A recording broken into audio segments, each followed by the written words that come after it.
Coco Gauff's ex-coach sparks controversy. Why he blames players, not weather, for cramps in Shanghai's brutal heat. Tennis is heating up, literally, and so is the debate. Amid the scorching Shanghai conditions, where heat and humidity are pushing players to their physical limits, a surprising voice has stepped forward. Coco Gauff's former coach.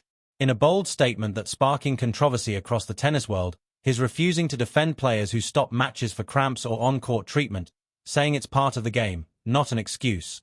With temperatures soaring and matches stretching into grueling three-set battles, many are questioning the line between toughness and player safety.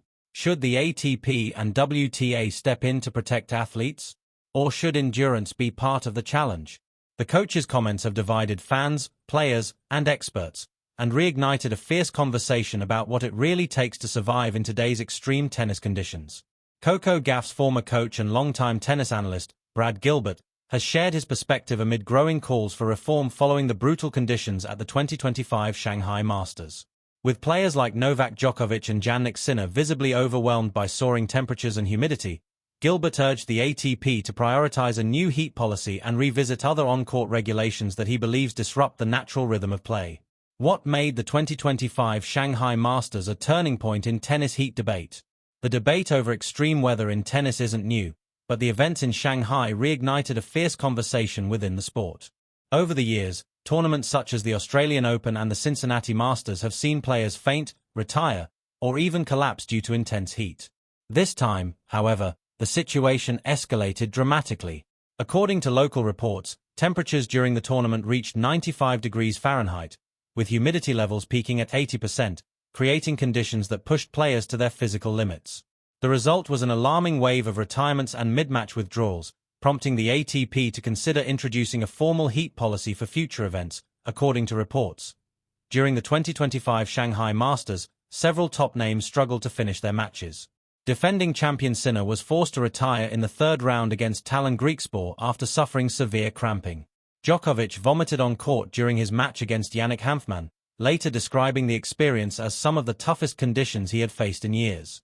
Other players, including Casper Ruud, Terence Artmain, Tom Machar, Hamid Medjedovic, David Goffin, and Wu Yibing, either retired or withdrew due to dizziness, breathing difficulties, and exhaustion.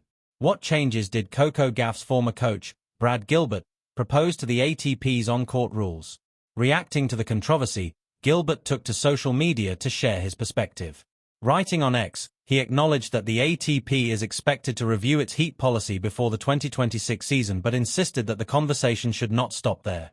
He argued that the ATP should also tighten its medical timeout (MTO) rules and prohibit all forms of treatment for cramping, even during changeovers.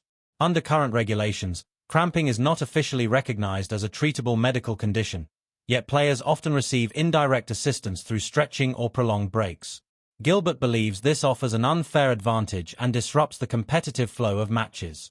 "I know the ATP Tour is going to look at new heat rules for 26, Gilbert wrote. "One rule that should definitely be revisited: there should be no treatment allowed for cramps, not even on changeovers. Also need to look at on opponent serve. Also, the time length of the MTO is way too long.